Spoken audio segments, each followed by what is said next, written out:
Hello, welcome. Thanks for joining us. You're watching Middle East Now on I24 News. I'm Laura Sellier, and these are the headlines. Hezbollah's new leader speaks for the first time as the IDF carries out heavy airstrikes on Baalbek in Lebanon. Saudi Arabia leads calls to create a Palestinian state, hosting dozens of countries and organizations in Riyadh.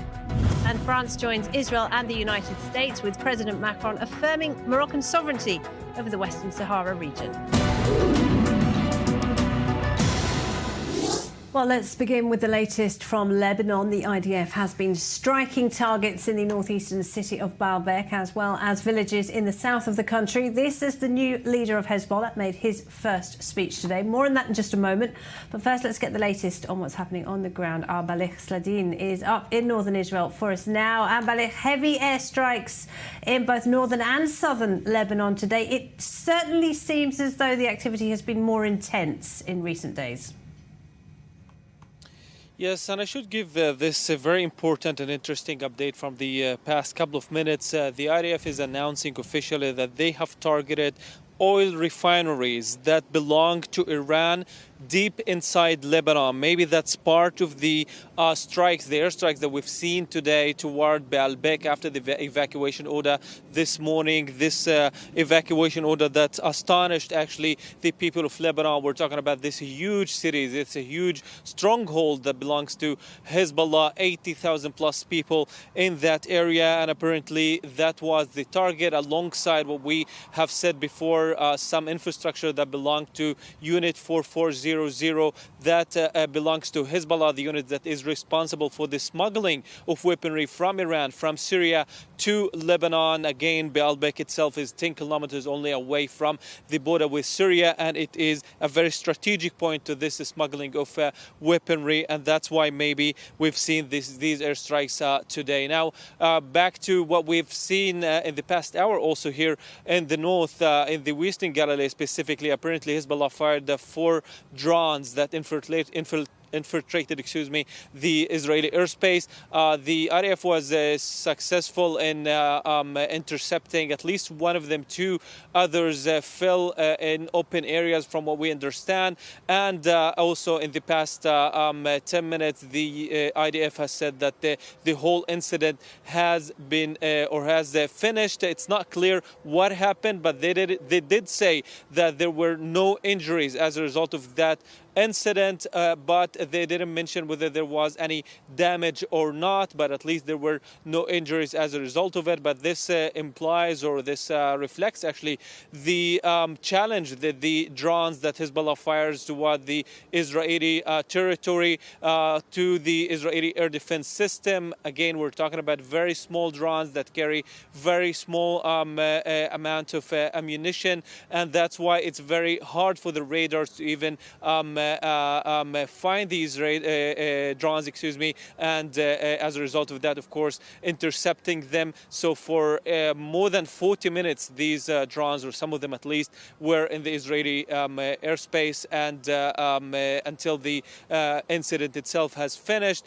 We just can remember that a couple of weeks ago, one drone that wasn't found or evaded the Israeli radars fell ultimately in Benjamin, or beside Benjamin, in a military base there, and killed 4 soldiers, something that of course Israel is trying very hard not to happen again. And we've seen that even again it's still imposing that challenge for the Israeli air defense system. Yeah, those drones are a big source of concern here in Israel, aren't they? Balich, thank you very much indeed. Balich Sladin there up in the north of Israel. Well, as Israeli airstrikes in Lebanon intensify, the United States is pushing for a 60-day ceasefire. We're just a few days out from the US presidential election. I should note that former President Donald Trump has pledged to, quote, end the destruction in Lebanon, as he put it. Well, American mediators want a 2-month period to fully implement the long-neglected UN Security Council Resolution 1701, which would push Hezbollah north of the Litani River. Let me introduce my studio guest this hour. Shirifan Grossman is a member of Forum Dvora, Women in Foreign Policy and National Security. She's also the former head of regional affairs at the Israel National Security Council. Great to have you with us, Shiri. Ariel Osserat is our Middle East correspondent. Thanks for being with us, Ariel. So, Shiri, first of all, there are some reports in Israeli media tonight that the Prime Minister, Benjamin Netanyahu, also thinks that it is time to start talking about a ceasefire in Lebanon. What are your thoughts? Would it not be a gift to Hezbollah at this point? Well, right now, you have to, it's a kind of a cost-benefit sort of analysis where we don't want to be overstretched. We are already working in Gaza. There are many soldiers on the ground on the Lebanese border, and I don't think the government thinks it's gonna, beat entirely Hezbollah. It's not the same as we saw at Gaza, where there are a very clear aim, which is to take, the government and military force of Hamas. And it's very different than when it comes to Hezbollah, and the government is very much aware that in order to bring residents back, it needs to eliminate the threat. We already seen this, just for an example, there was a wall they set up for the anti-tank missiles that were fired on the population, on the villages, Israeli villages on the border. Those were taken out. That means that F doesn't consider there is that threat anymore, and it's safe to travel in that road right on the border. So it's kind of a sign of trying to, it is becoming safer. It's becoming safer. And look, there's no really an agreement that will give 100% security.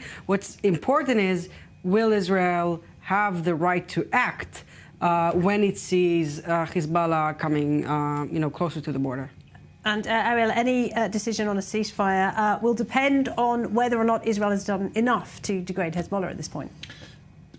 Doing enough, but we have to note that as opposed to in the south, in the southern front, where one of the objectives of the war is to dismantle Hamas's military capabilities, that is not the goal in the north. The north, the stated goal is to return the residents to their homes. So ostensibly, you would imagine that once you remove the immediate threat on the border, that's a ground invasion, and the anti-tank missile capabilities on Israeli border communities, that would suffice. That would suffice for Israel's operation on the ground, but not Israel's security needs. And so the plan in Israeli eyes is to set the stage to hand over the reins to an international peacekeeping force, a bolstered as the Lebanese army, to pick up from there to further push Hezbollah forces north of the Litani River.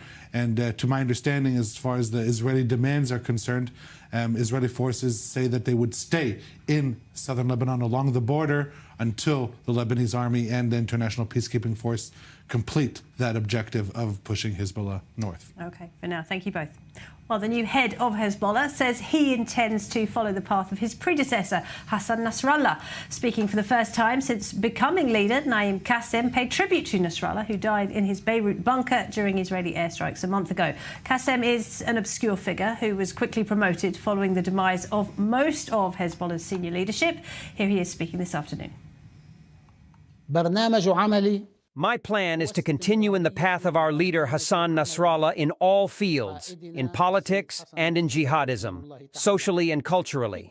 We will continue to execute the war's plan that Nasrallah's prepared with leaders of the resistance, and we will keep waging our battle with the same political goals. Of course, we deal with the developments of this stage accordingly. Imam Khamenei continued with boldness and courage and constant care and guidance, and is providing all the necessary support financially, verbally, and politically, and guiding the Islamic Republic of Iran and guiding the Revolutionary Guards to be in the service of the Mujahideen. Because our conviction is that the owners of this land in Palestine, Lebanon, and the region should be honorable.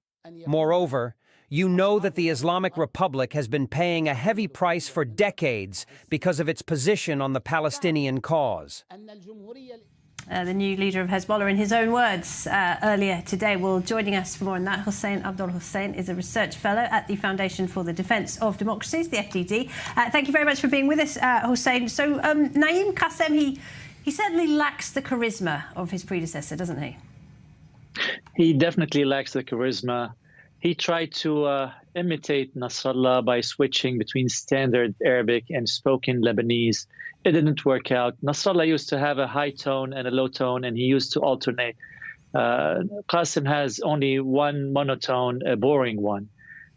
So it's just, I don't think it went well for him. He copied the template of Nasrallah, all the points that Nasrallah would have listed and presented, but he just presented them in a very, very unsuccessful way, which tells us the situation of Hezbollah, switching from someone like Nasrallah to someone like this guy. He was full of praise, wasn't he, for Iran's supreme leader, who he called Imam Khamenei. Just how close is Qasem to the Islamic Republic? And does the Ayatollah, do you think, have full confidence in him? Well, I wouldn't say that he's closer than Nasrallah used to be. What we know is that Nasrallah was even high on the chain of command of IRGC. I don't think Naim Qasem is there. Nasrallah probably was part of the decision-making, whether in Lebanon or in Iraq and Yemen. I don't think Naim Qasem is there yet. Naim Qasem is currently a figurehead, more of a puppet. They want him there until they figure out what to do next. And they couldn't find anyone from the older generation, since, as we know, everyone next to Nasrallah was also taken out. So I think this is a stopgap measure, and it shows, and the bad performance is showing too. Well, what do you think the impact of having such an obscure and lackluster figure as the new head of Hezbollah will be having on your average Hezbollah supporter inside Lebanon? Well, he's certainly not as comforting to the partisans and supporters of Hezbollah as Hassan Nasrallah used to be. And he certainly does not project as much power and influence as Nasrallah used to, at least vis-a-vis Israel. What we have now is that we have a Hezbollah that's much, much weaker than Israel, but that's still much stronger than the Lebanese establishment and the Lebanese state. So we are in this zone where we're not sure whether this guy can really reconstitute and reinvigorate Hezbollah. I don't think he will. But if given a chance, if given a break, if there's a ceasefire, I think Iran will certainly grasp the opportunity to try to reorganize the whole thing. And I don't think Qasem will be a central figure at that point. Hussein, I understand that you know the city of Baalbek in Lebanon pretty well, and of course it's been in the headlines today. The entire city issued with evacuation orders. Are you saddened to see what's happening, that it's been targeted by airstrikes, that people have had to flee? What are your thoughts on that? Well, absolutely. It's my maternal hometown. I spent time growing up there. It's heartbreaking to see the city in such situation. But I also know that since I was a kid, this was a place that Hezbollah called the tank of the resistance, a tank in terms of a human tank. That's where they recruited. That's where they used to hide. Probably they still hide much of their arsenal and their logistics. During my time, a village that was very close to Hezbollah, Nabishit, where the first Hezbollah Secretary General Abbas Musa was from, that was the main base that got pounded during the 1980s and 1990s. I guess since then they've relocated to the main city of Baalbek. So it's really heartbreaking for anyone from Baalbek to be seeing this footage going on. Let's hope we will have more peaceful days ahead. Hussein, we appreciate it. Thank you very much indeed. Hussein Abdul Hussein. Thank you. Well, days after the head of the Mossad, David Barnea, returned to Israel from Doha for hostage negotiations, still nothing concrete to report about whether or not we're any closer to seeing the release of 101 people who are still being held in Gaza. Our Emmanuel Honorat has this report on what we know so far. Israel is holding its breath as hostage ceasefire negotiations have been in the works now since Sunday. A latest report suggests that a new proposal was presented to mediators after Hamas confirmed it had reviewed the various drafts that would also see its goals met, mainly ending the fighting in Gaza. The proposal would see the release of 11 to 14 hostages in exchange for a number of Palestinian prisoners. The hostages likely to be released would be remaining women and children still held captive in Gaza. And though the exact number of prisoners isn't known yet, reports say 100 prisoners would be released from Israeli prisons. Rather positively, Hamas spokesperson Sami Abu Zuri did state that the group was open to reaching any kind of deal that would see the end of the fighting in Gaza. We responded to the mediator's request to discuss new proposals regarding a ceasefire and prisoner exchange. We held some meetings in this regard, and there are other meetings that will be held in the same context. Hamas's delegation confirmed that the movement is open to any agreement or ideas that end the suffering of our people in Gaza and stop the ceasefire once and for all and lead to Israel's withdrawal from the entire area. Qatar, who has been a principal mediator between Israel and Hamas, did for its part also reassert its efforts to keep working alongside its co-mediators to help reach a deal. Regarding what the media has discussed on an Egyptian proposal, two things to confirm here. One is that we are working very closely with our partners in Egypt and the United States to make sure that all possible venues and ideas and proposals are discussed. I can't comment, as I said, on any technical issues regarding these proposals, but we are in close coordination with our Egyptian partners over all the mediation process as they are going along. And obviously meetings did take place in Doha and Cairo, and we are hoping that that momentum would continue.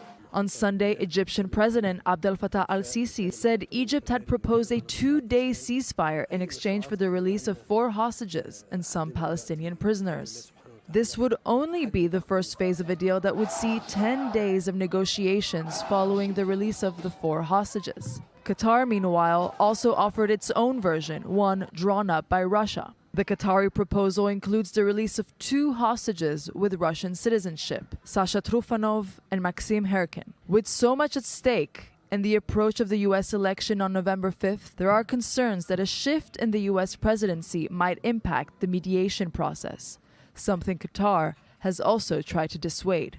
Secretary Blinken was here a couple of days ago, and communication is still very lively and open with our counterparts in the U.S. administration. We don't foresee any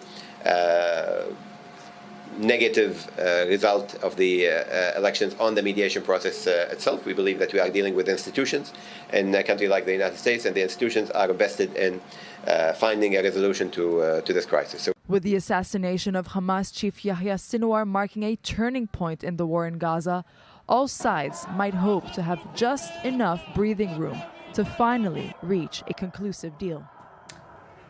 Shuri Van Grossman and Ariel Assaram with me in the studio. And Shuri, we've been here so many times before, haven't we? There is really nothing to go on except reports, speculation and rumours. No, I think everyone is buying time until the U.S. election, and then we could get serious about it, either from President Biden himself would be. He has a bit of time. You know, I was in the Abraham Accords, and we were in Morocco on December 22nd, a month almost before President Trump has left office. So there is a bit of time to get some achievements, substantial achievements on different issues, including Iran, by the way.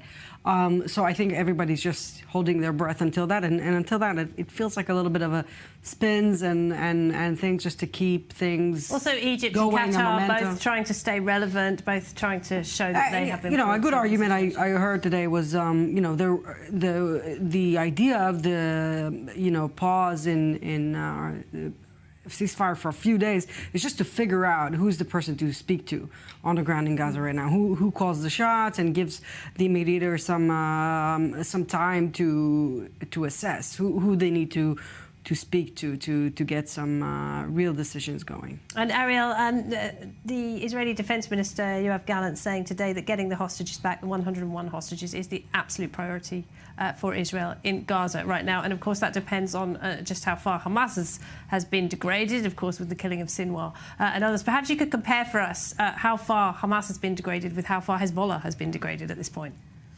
Well, Hamas lacks any semblance of military structure. Not only do they not have command and control, but their military organizational spread out across the Gaza Strip, that is non existent. As far as Hezbollah is concerned, the command and control has been degraded, virtually non-existent. That's what I'm hearing from security sources, also saying in Hezbollah that every regional battalion operates independently without any centralized command and order given. But this is where the main difference is. Hezbollah still has the battalion format, the military organization structure. Hamas doesn't have that. That was revoked from Hamas. Hezbollah, it has been revoked on the areas adjacent to the border, but they still have their military structure. That still exists, and they will continue to pose a threat to Israel even after this ceasefire, this agreement to push Hezbollah north of the Litani River. So that is one of the main differences. But again, what I'm hearing regarding Hezbollah is that there is very low morale given these continued blows and the removal of all the top leadership from the organization. Morale is key in a battle like this. Yeah, morale is very important, and it's really about the what happens the day after. Will Israel be able to act? Because I remember with Qasem Soleimani, for instance, we first thought Khamenei is not a charismatic figure, and the branches of the proxies will become more independent, which is a risk. There's always pluses and minuses, and Iran has always been very successful at getting back control and strengthening its proxies. But so it's important. Not only Israel would have the freedom to act, but we need regional players to step in to help. We need an alliance with the U.S. to help us.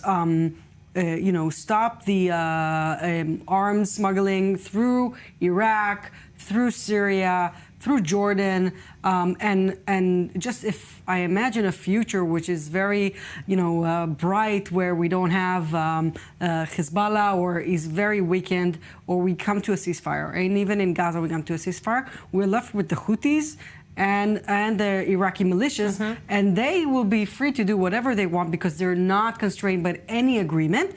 And this is where Iran will be forced to act, or will be glad to act, just arming those militias and just making the Israeli lives hell. And we will talk more about the Houthis in part 2 of this program. But for now, thank you very much, both of you. Well, she was one of the most famous of the Israeli hostages, 4-year-old Avigail Idan, taken by Hamas terrorists and left an orphan after they murdered both of her parents. A year later, what's left of her family are trying to rebuild their lives. More in this report. A tattoo of 8 elephants marching in a line along the forearms of Liron and Zoli Moore. 2 larger elephants leading 3 smaller, and in fresher ink, 3 more calves bring up the rear, signifying a family of 5 that became a family of 8 overnight. One of its members is 4-year-old Avigail Idan, who was kidnapped by Hamas on October 7th and spent over 50 days in captivity. Avigail was just 3 years old when the terror assault on southern Israel began. Her home in Kibbutz Kfar Aza was one of the hardest hit communities. While Avigail and her 2 siblings hid in the safe room, terrorists shot and killed their mother. And when the children escaped outside with their father, he was shot dead, falling to the ground with Avigail in his arms. In an instant, the 3 children were orphaned. Avigail's siblings ran back into the house, but Avigail ran to a neighbor's home where she, along with the neighbor and her 3 children, were all taken captive by Hamas. It took a week for Avigail's family to receive confirmation that she was kidnapped to the Gaza Strip. We got the official confirmation that she had been kidnapped after nearly a week, when they told us that for sure she was taken hostage. We didn't know how she was. We didn't know anything. Now, a year later, the family is still grappling with the events of that day. It doesn't compute that it's been a year already. There are still formulas that we need to decipher. What happened, what we've been through. But with Avigail brought home safely in the November 2023 hostage for prisoner swap, a new beginning emerged. The kids had a negotiation amongst themselves. We'll adopt you. You'll adopt us. They had a discussion. How will you call Zoli? How will you call Liron? Mom, Dad? This sort of conversation between children. And they all came to the conclusion that the deal is done. They present each other as siblings, no longer cousins. They say, this is my sister, this is my brother. While this family reunited, the reminder of the 101 hostages still in captivity is constant. We had a miracle and Abigail is back, but there are people that are rotting there in Gaza captivity and are still there. It's been so long and they're still there. This is inconceivable. Extraordinary.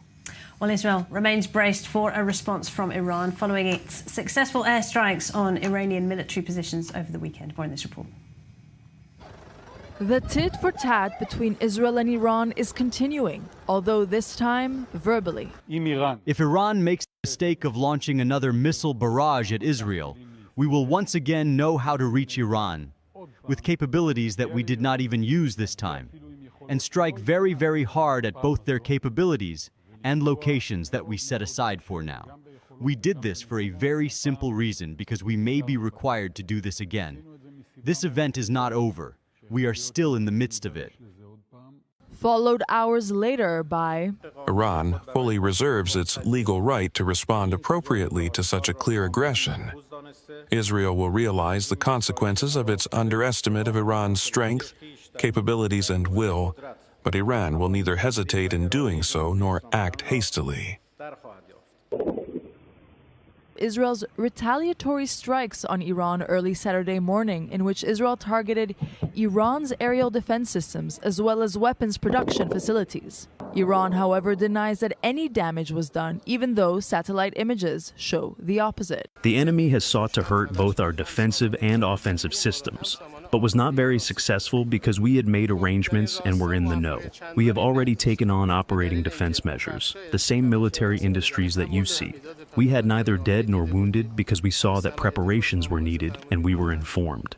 Meanwhile, Tehran says it plans to increase its defense budget by 200%, ultimately tripling its defense spending. With Iran threatening a response and Israel warning of an even harsher retaliation, the Israel-Iran shadow war has now moved into broad daylight. Up next, Saudi Arabia is hosting a conference to help move towards a Palestinian state. That's next.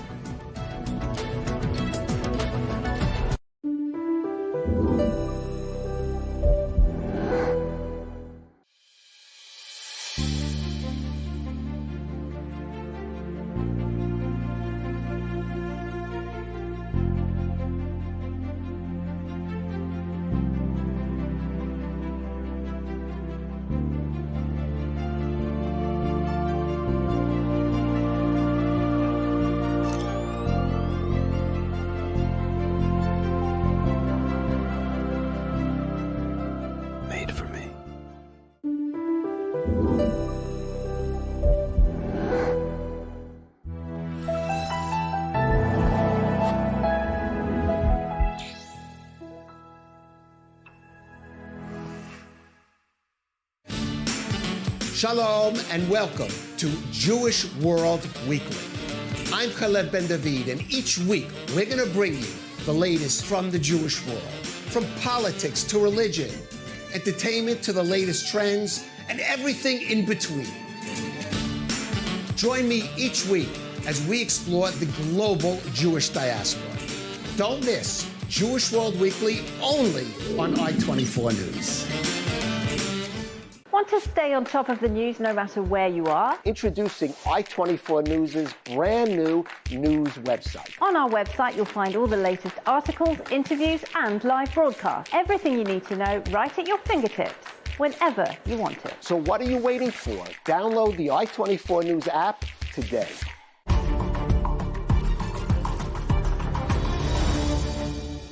This broadcast is brought to you by Israel Bonds, the most direct and impactful way to support Israel. Invest now at israelbonds.com.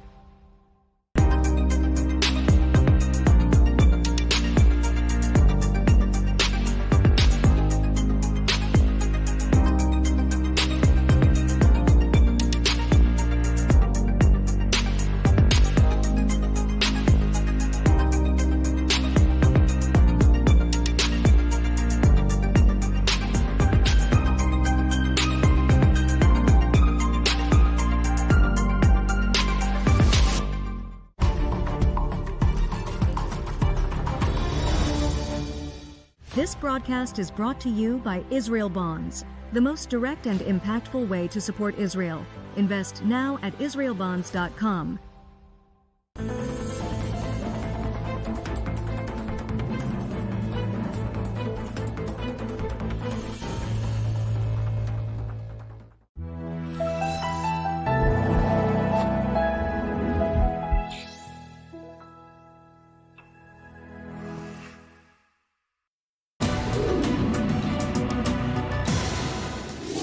Welcome back. Saudi Arabia is leading efforts to create a Palestinian state. Riyadh is hosting representatives from some 90 countries and international organisations to push for Palestinian statehood. Saudi Arabia has said that normalisation with Israel is contingent on at least a pathway to a Palestinian state. Take a listen to the Saudi foreign minister speaking earlier today. Now, more than ever, we must intensify our joint efforts to save the two-state solution in order to restore security and stability and establish peace in our region and ensure international security and peace. We aim for the meetings of the Global Alliance to contribute to translating this commitment into a tangible reality through practical steps and a specific timetable to end the occupation and embody the independent Palestinian state. Well, for more on that, let's go to Dubai, where we're joined by our correspondent, Bastien Bourri. So, Bastien, the Saudi foreign minister using pretty harsh language today, accusing Israel of a genocide against the Palestinian people. He also said that statehood, Palestinian statehood, is non-negotiable. Well, leaving aside the geopolitical aspect of all this, given the situation in which Saudi Arabia and its society find themselves, this statement is not surprising. Saudi is suddenly entering a new era, so in addition to the most Islamist fringe of its population, people who are often older, today millions of young and very young people, even if they appreciate and benefit from the social reforms that the government is very slowly putting in place, these young folks are nonetheless witnessing their first Israeli-Palestinian conflict with the current war in Gaza. It's a conflict that's already one of great military violence on both sides, with all the added violence of social networks, which wasn't the case for young people 20 years ago. So Mohammed bin Salman, if he wants his deal of the century, recognizing Israel's existence in exchange for nuclear capabilities, MBS is going to have to be very careful about what Saudis of all ages think. And the summit in Riyadh and these statements today are nothing more than a way of going along with what Saudi public opinion thinks. OK, well, who exactly is attending this summit, Bastien? And does anyone have any new ideas when it comes to creating a Palestinian state? Because it's easy to say that you want one, but what about the obstacles that have held up a deal in the past, right of return for millions of Palestinians, for example, the status of Jerusalem, these very difficult issues? Does anyone have any new initiatives? Not really. The plan of the Gulf states would encompass two things. First, the creation of a Palestinian state without Hamas, but with Mohammed Dahlan acting as a bridgehead. Dahlan is the former head of security for the Palestinian Authority, a financially powerful man who lives in exile here and who is unanimously supported by the Palestinians, the Israelis, and the Americans. And second, a substantial Saudi and Emirati financial investment in Gaza. But as you said, that's easier said than done. First, because despite appearances, Riyadh is far from having infinite resources in its banks.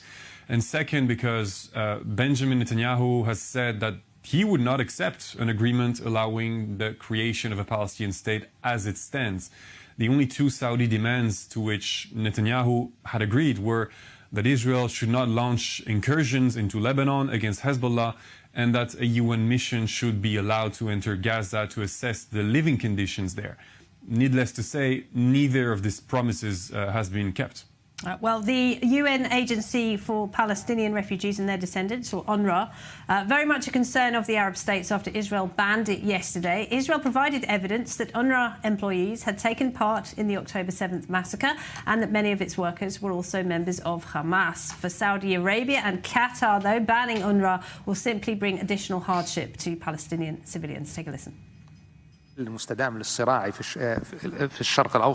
We reaffirm our firm demands for an immediate ceasefire, the release of hostages and detainees, the activation of accountability mechanisms, the end of impunity policies and double standards, and ensuring the unhindered delivery of humanitarian aid. In this context, the Kingdom renews its support for United Nations Relief and Works Agency for Palestine Refugees and emphasizes the importance of its vital role, especially in light of the Israeli doings that expose its work and all humanitarian work in the Palestinian territories to collapse. We in Qatar emphasize on the important role of the United Nations Relief and Works Agency for Palestine Refugees in helping millions, not just in Gaza, but as well as in the West Bank, in Jordan, in Syria, in Lebanon. However, we assure that the suspension of aid to UNRWA will have catastrophic implications. Same will go if it was banned from working in the Palestinians' territories, because we are talking about more than 6 million Palestinians benefiting from the humanitarian services provided by this agency.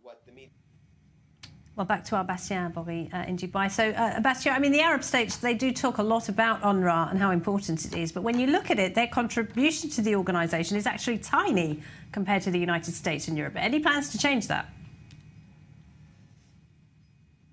It is paradoxical indeed, given that, on the other hand, these countries, Saudi Arabia, the UAE, even Egypt, are fighting the Muslim Brotherhoods, of which Hamas is an offshoot. And they are worried that Hamas will go undercover and sort of infiltrate UNRWA to control it from within, or at least to divert its funds.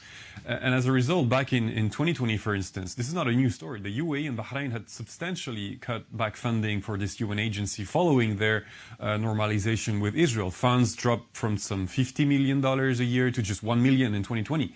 And this was seen, or should I say showcased, as a response to Palestinian animosity over the Abraham Accords. And at that time, the Palestinian ambassadors to the Emirates and Bahrain were even recalled.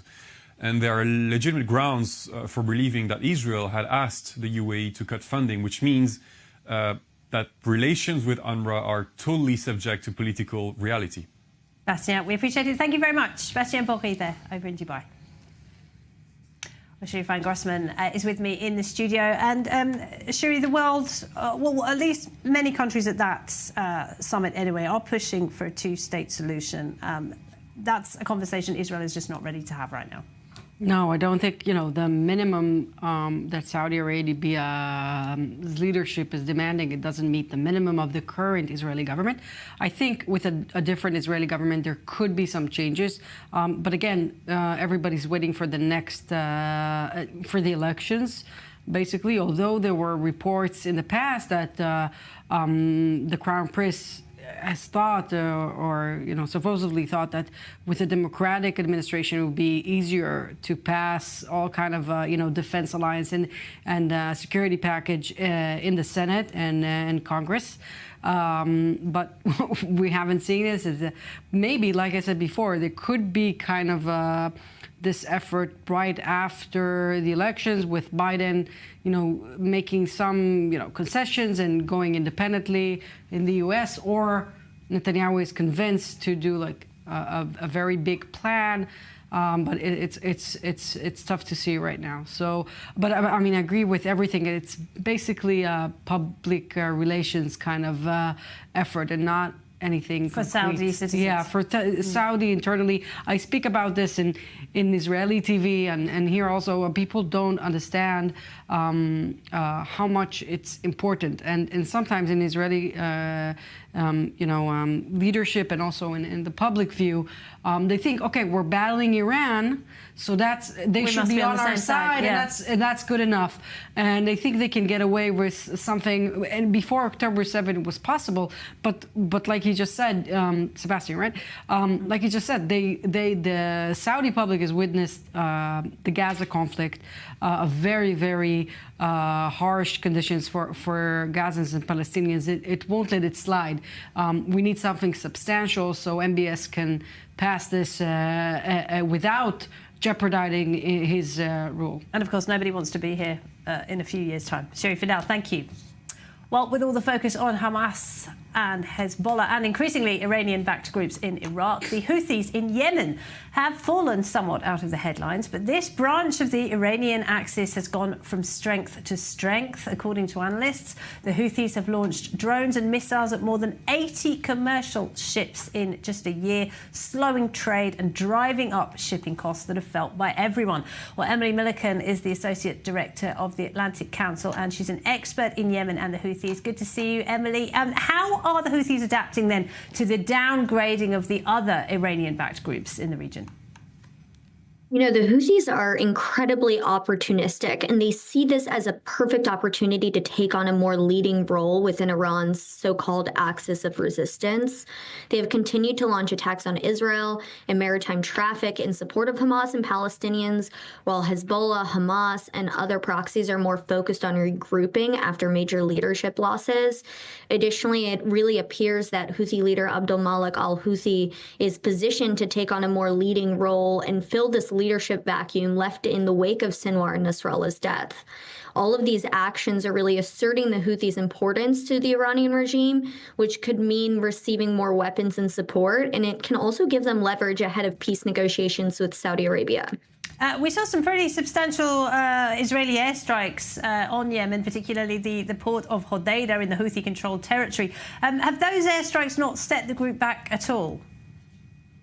Yeah, these Israeli airstrikes in July and September, they targeted power stations, ports, and fuel storage facilities in Hodeidah.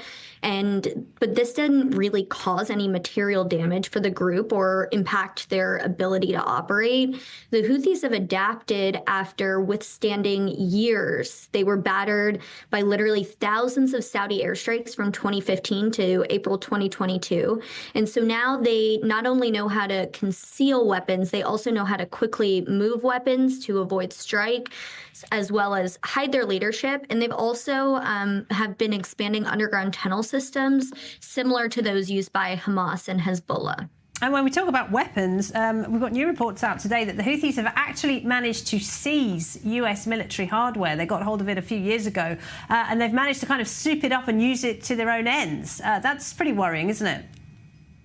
It's incredibly concerning. You know, the Houthis have published videos of a new torpedo that appears to be reverse engineered from the U.S. Remus 600 underwater drone that was seized by the group in 2018. The Houthis likely don't have the capabilities to reverse engineer this system on their own, and they probably did this with the help of Iran. Iran has a history of a reverse engineering technology from the U.S. and elsewhere. You know, the famous Iranian Shahed drones that are used in Russia, these are a result of reverse engineering American Sentinel drones.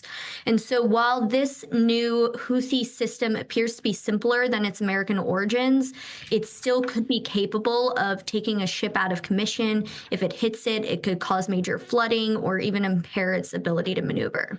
So Hezbollah and Hamas in trouble. The Houthis seem to be winning at this stage. Emily Milliken, thank you very much. Thank you.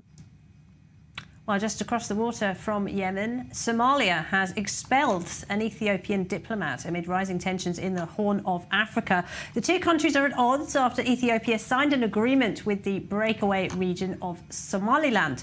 That deal grants landlocked Ethiopia access to the sea. Well, Egypt has taken Somalia's side and recently sent troops to Mogadishu. Let's talk about all of this with Mariam Wapa, analyst at the FDD. Good to see you, Mariam. Are we entering, do you think, a dangerous new phase in this very complex set of rivalries?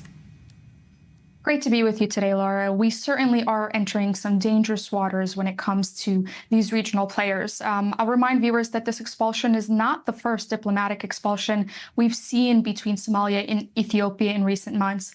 In fact, back in April, Somalia expelled the Ethiopian ambassador, and the same case happened there where no reason was disclosed by both actors.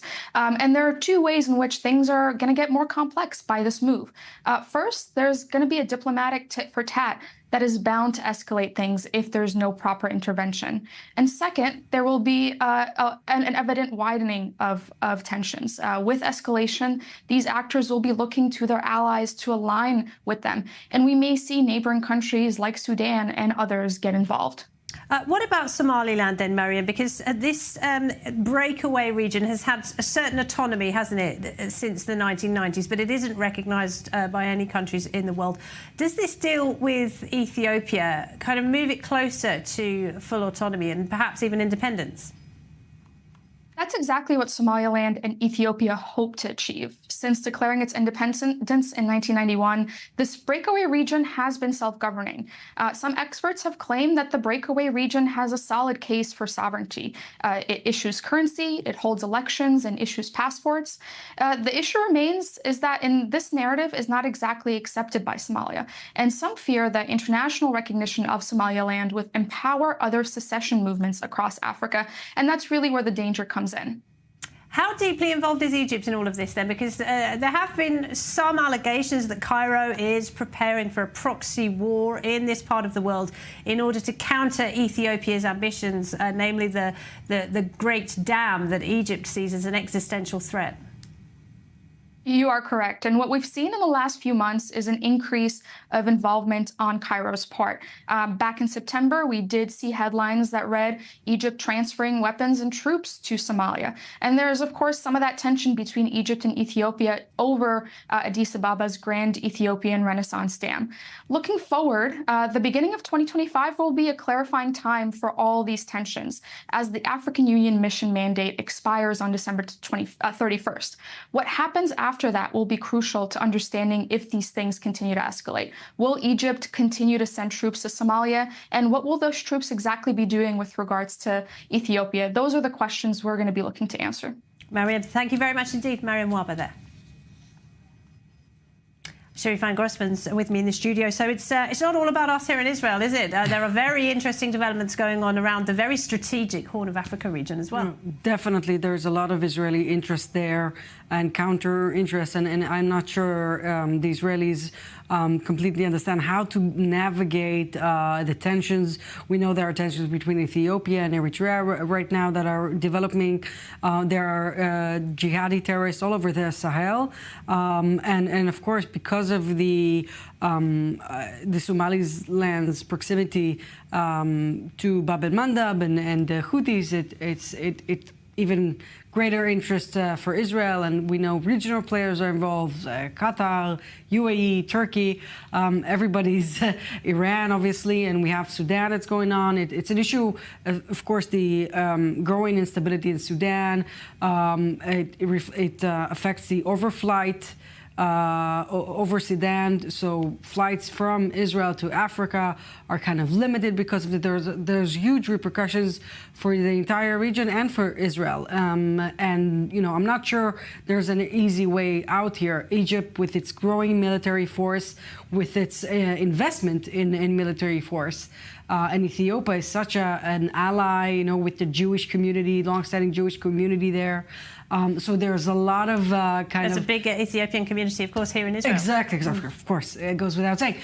So there's a lot of interest, and it's not easy. And I think, you know, Israel, the Israeli security and political and diplomatic apparatus is pretty busy right now. Sure. But it's definitely something to look out for. And we know when there's instability, Iran comes in. Absolutely. Shiri, great to talk to you. Great to have your analysis. Thank you very much indeed, Shiri Van-Grossman.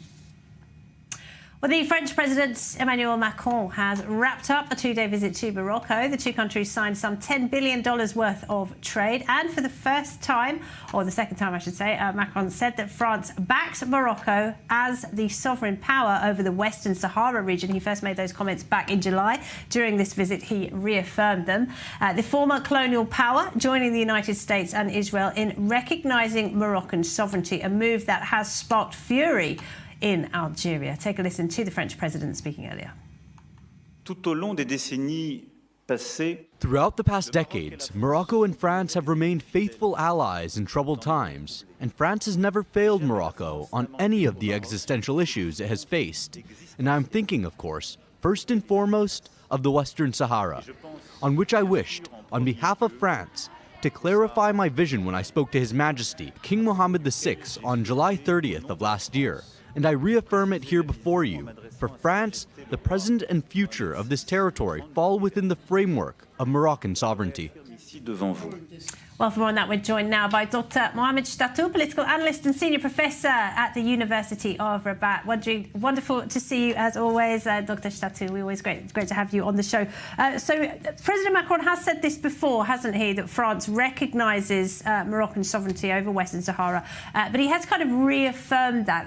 Are Moroccans hopeful that other countries might follow suit now? Well, I think that opens the doors for many European countries to join. There are already lots of countries that have recognized the Moroccan Sahara, besides obviously other Western countries like the United States and Israel. And this French recognition is very interesting because it opens the door for many other countries in Europe. And probably the European Union will be kind of blanket recognition for that.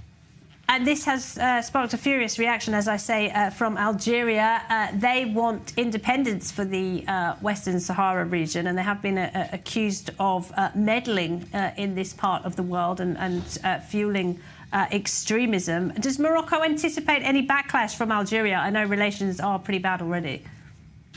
Well, the Moroccan-Algerian relationships were really bad from the very beginning, from the independence of Algeria. Morocco helped Algeria get its independence from France, but then Algeria sort of turned its back to Morocco because they had different political system. Morocco was pro-Western, Algeria was kind of socialist, pro-communist, etc. So that led to kind of problems. And then Algeria supported the Polisario Front, who wanted to create a republic in the Sahara. But the problem is this Polisario Front, the population is only 200 or 250,000 people. Most of them have left and are in Morocco, and the others are housed by Algeria that supports them for independence. The idea behind all of this is that Algeria wants to have a foothold on this part of the Sahara and to make, to kind of stop Morocco from having any kind of door onto the African nations. And Morocco had very good relations with the African nations. And today, Morocco is going to be able to allow all European and Western countries to enter the African markets and invest in them. And we all know that Africa is the future of the world with its rare earth, with its economy, and with its young population. So that's what Algeria doesn't want. And there were some substantial trade deals signed this week with President Macron. How important is that for the Moroccan economy? Do they continue to look towards the former colonial power when it comes to developing their markets and their economy?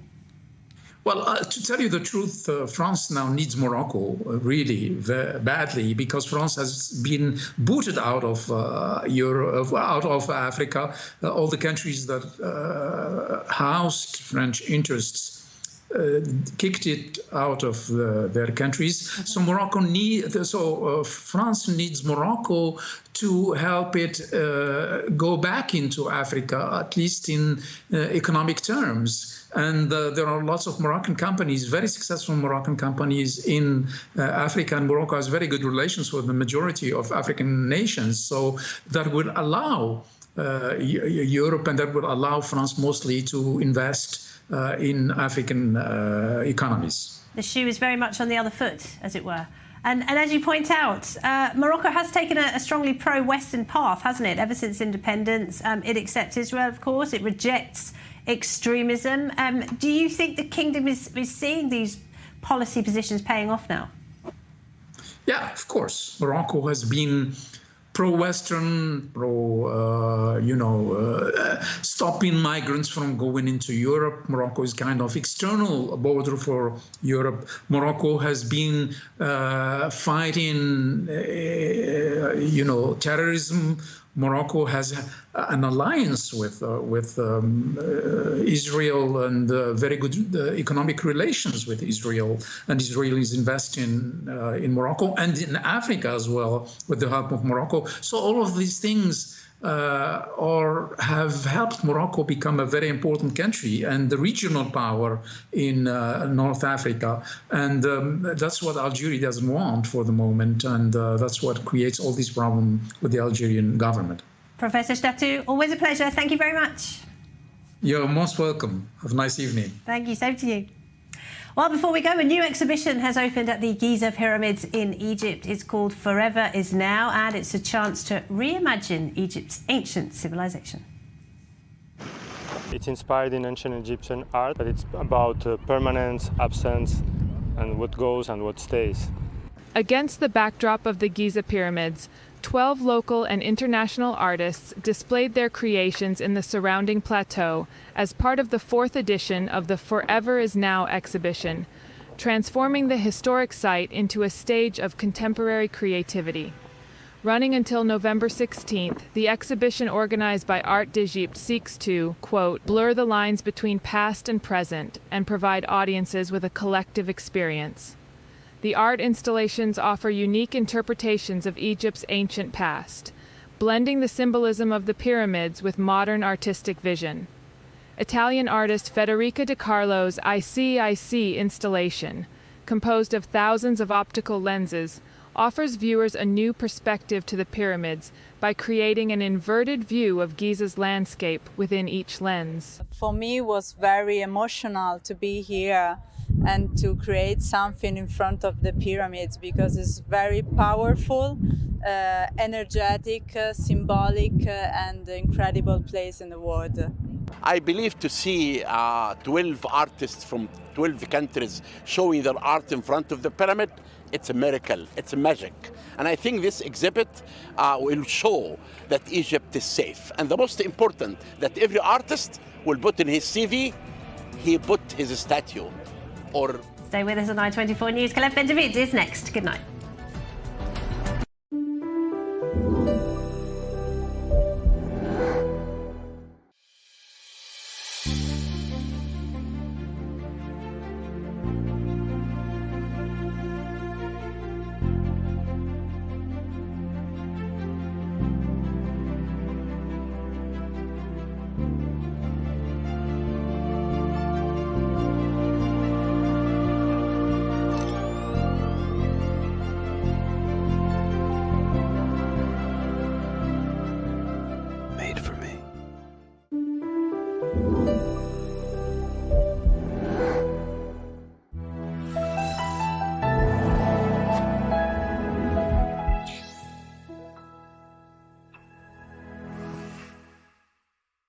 Shalom. ¿Qué me trae por aquí? La necesidad impostergable de 600 millones de hispanoparlantes que ahora necesitan escuchar el mensaje judío e israelí en tiempos difíciles. ¿Cómo lograrlo? Cuento con ustedes para continuar llevando a lo más alto del mundo mediático una inquebrantable diplomacia pública al servicio de la verdad sin concesión alguna.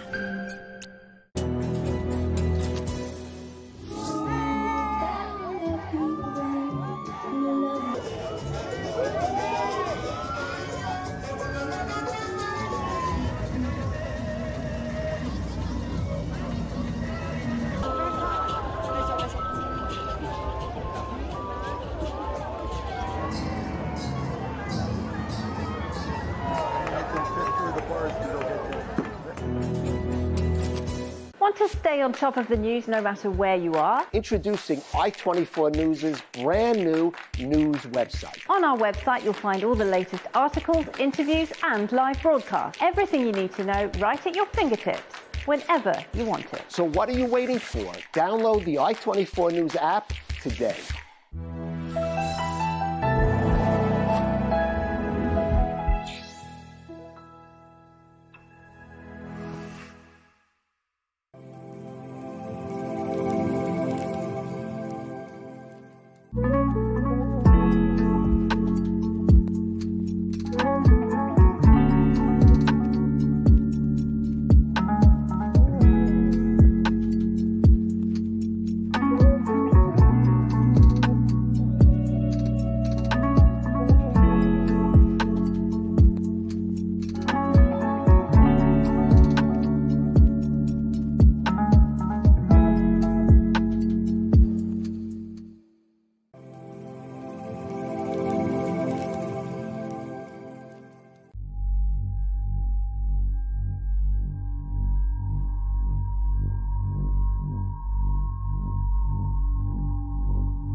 Hezbollah's new leader makes his debut speech, pledging to follow in Nasrallah's footsteps and continue the war against Israel. We'll take a closer look.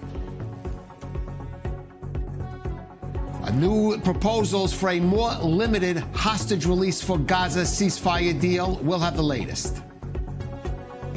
Mounting public frustration over the unwillingness of Israel's ultra-Orthodox religious sector to do military service is threatening to undo Prime Minister Netanyahu's government. We'll explain how.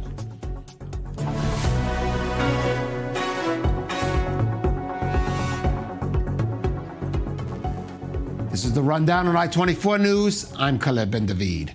The new leader of Hezbollah, Naim Qassem, made his debut speech today in Beirut following Israel's elimination of Hassan Nasrallah earlier this month.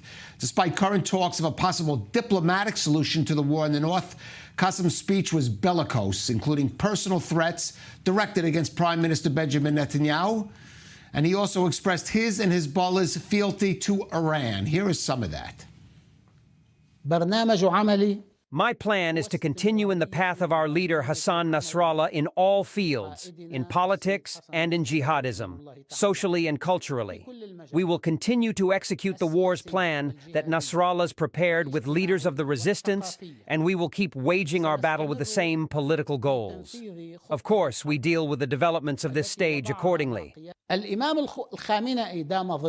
Imam Khamenei continued with boldness and courage and constant care and guidance, and is providing all the necessary support financially, verbally, and politically, and guiding the Islamic Republic of Iran and guiding the Revolutionary Guards to be in the service of the Mujahideen. Because our conviction is that the owners of this land in Palestine, Lebanon, and the region should be honorable. Moreover, you know that the Islamic Republic has been paying a heavy price for decades because of its position on the Palestinian cause. Well, for more, let's go to our correspondent who's up in northern Israel near the Lebanon border, Balir Sladin. And Balir, certainly Naim Qassem making it clear Hezbollah is going to continue Nasrallah's path in attacking Israel. And again, even as he spoke, we saw this with more rockets and, of course, drone attacks, especially there in the northern and even central Israel. Yes, exactly right. When he started his speech, a large barrage of rockets toward the area of Tzfat. Tens of rockets actually were fired. Thankfully, there was no casualties as a result of that. But there were casualties today, or at least 2 people were injured. One of them moderately and the other one severely injured in Metula as a result of a rocket that was fired toward that border, the city on the border, the town on the border actually.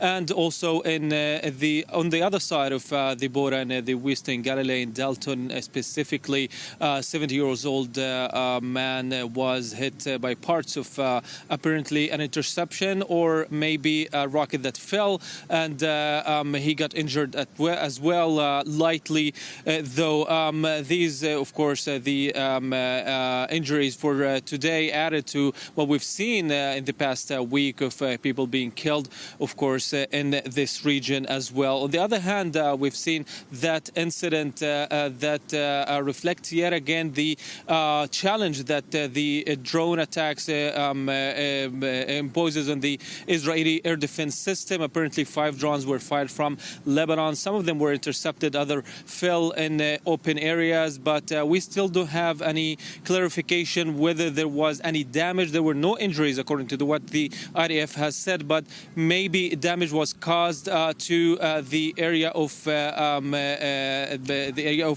Eliakim, as well, tens of kilometers deep inside Israeli territory. On the other hand, today, the evacuation order that astonished the Lebanese people. We're talking about evacuation order for El Beqa, a city with 80,000 plus maybe Lebanese people. All of them, or many of them, started to evacuate, and the strike started immediately, almost immediately after that. And now the IDF is announcing the targets in that in those airstrikes. The Air Force struck fuel seaports, according to the IDF, that belong to Hezbollah as the unit, the logistical reinforcement unit. So we're talking about Unit 4400. Let's just remember that we're talking about Al-Biqa, 10 kilometers from Syria. That unit is responsible for smuggling weapons from Syria, of course, the weapons that come from Iran. And that Hezbollah stronghold is a very crucial part of the smuggling of weaponry from Syria to Lebanon. That was the target of the Israeli airstrikes today that apparently will continue alongside the ground operation, the limited one at least, on the ground here in the Israeli-Lebanese border. Right, and for all of Qassem's bravado there, Balir, Hezbollah continuing to suffer some serious blows, including some of its senior battlefield commanders, of course, not admitting that, but you could sense perhaps where he talks about it'll adjust to the changing situation, maybe some possibility of shifting Hezbollah's stance. Yes, I noticed, and of course, because I understand Arabic, he started his speech by justifying basically why they helped Gaza, why they started this front here on the first place. But he didn't actually say that we will continue our fight until the war ends in Gaza. He didn't mention that. It's still not clear, actually, since Nasrallah's assassination, whether that's the policy for Hezbollah or not. So he didn't actually clarify on that. He just wanted to justify the actions that Hezbollah took, insisting again that they want a ceasefire, but apparently, and we've heard that also today from their negotiator, let's call him Nabih Berri, the head of the parliament, that Hezbollah's stance is not accepting any changes for UN Resolution 1701. So they're accepting that resolution, but with no changes. We know that the Israelis want some changes that would give them some guarantee that they would be able to enforce that UN resolution, which means that they want the UN resolution to include also limited maybe ground operation and airstrikes on Hezbollah's infrastructure if they sense that they are being reinforced in rebuilt, in southern Lebanon. Something that apparently until now, at least, we see that there is that's not going to be accepted by Hezbollah. Maybe the continuation of this military pressure will change some policy, but that's something that we can't see in the horizon until now. Right, and we have to point out Hezbollah never honored Resolution 1701, despite paying it lip service, which is why Israel wants to see some kind of guarantees of action. Balir Sladin there in northern Israel. Thank you for that. And with us from studio, we have our Middle East correspondent, Ariel Osseran. And, of course, we still have us Doron Avital, Colonel Doron Avital, the reserves, former head of the IDF Commando Forces. Ariel, certainly Naim Qassem tried to follow in the Nasrallah playbook, making personal threats against Prime Minister Netanyahu, talking about that drone attack, but clearly lacking, I would say, the charisma, and that's understating matters, of Nasrallah. What really is his position in Hezbollah, and are there other notable figures there at the top? Well, like every organization, it needs a head. He's the head that was placed on the organization, but he's a very gray figure. It does not enjoy the levels of charisma that his predecessor had. He's also seen as the preferred candidate by Iran. That's why he made a point also praising Iran in his speech, but saying that Hezbollah fights on behalf of no one else besides the Lebanese. And speaking of the fighting, if Naim Qassem assumed the political leadership of Hezbollah, let's see who assumed the military leadership, the new military commanders of Hezbollah following the elimination of Ali Karki and Fouad Shukr. So the security source tells I-24 News that Hezbollah's new military leadership was assumed by two of the remaining senior commanders. We're talking about Muhammad Haidar and Haytham Ali Tabtabai. Now, Haidar is a senior advisor to Nasrallah, a former commander of Hezbollah forces in the Beirut area and the Bekaa Valley. Tabtabai, known in Hezbollah as Tabtab, the former commander of the Radwan Special Forces. and also commanded Hezbollah special forces in Syria and in Yemen. Tabta, by the way, is wanted by the United States for $5 million. Now, why do I say the two assumed leadership? Because the understanding is that they took the leadership role on their own initiative. They were not officially appointed by the Shura Council, that is the top decision-making body of Hezbollah. Now, as for the situation on the ground in southern Lebanon, the security source added that there isn't really an effective command and control system in place for Hezbollah forces in the south, and the fact that two of its commanders decided to assume the leadership role, that is a good indication for that, saying that every regional battalion that Hezbollah has operates pretty much on its own initiative without centralized directions coming from Beirut, with extremely low morale among the fighters, including defections. Now, one last note, in Beirut, this is the south, so in Beirut, Hezbollah has resorted to communicating via couriers and handwritten notes out of fear that they'll be intercepted. Any signal communications will be intercepted by Israeli intelligence. And Doron, as I said, a bellicose speech, but there was one just sentence where he talked about adjusting to circumstances. The U.S. is sending over some top officials, Brett McGurk, this National Security Advisor, and Amos Hochstein, who's been working on a diplomatic solution for the Israel-Hezbollah conflict. They're now talking about a 60-day truce, maybe just to get it started. Any possibility you see that happening, given this new constellation in Hezbollah? And perhaps I think we have to admit that there's a huge gap between the strong words and the capacities and competencies that Hezbollah right now has in terms of weaponry and so on. So this gap, this is where it looks for a venue maybe to a possibility of a ceasefire. I'm sure they want a ceasefire. I'm sure they want a ceasefire before even reaching an agreement. And of course, we cannot accept a ceasefire unless the agreement is already established, and we need this 1701 strengthened, and that allows us to attack any violation. But what about a 60? What would be the point of a 60-day ceasefire? Why would we go to a ceasefire? Okay, that's what I'm asking. Yeah, so that seems to be what the Americans are proposing. A ceasefire might enable us to get some hostage deal. Here we have we can just continue our pressure, wait and see what's up. But we will stop fire like in any other war in the history of Israel. The war ends when the agreement is reached. So if there is an agreement, and there is a 1701 which is strengthened in the way we want, I think Israel would go for a ceasefire. But it has to be reached, and then there would be a ceasefire. Right, and certainly one strong enough to make those residents, over 60,000 residents of northern Israel have been displaced, return to their homes and feel safe having This is the defined objective of the war, the way it was defined by the military and by the political Ashkelon in Israel. Right, now as you mentioned, Ariel, he's Qassem's paying, I think, special care to talking about Iran and its role with its relationship with Hezbollah. And of course, though, Israel now is in a more direct confrontation with the Iranians.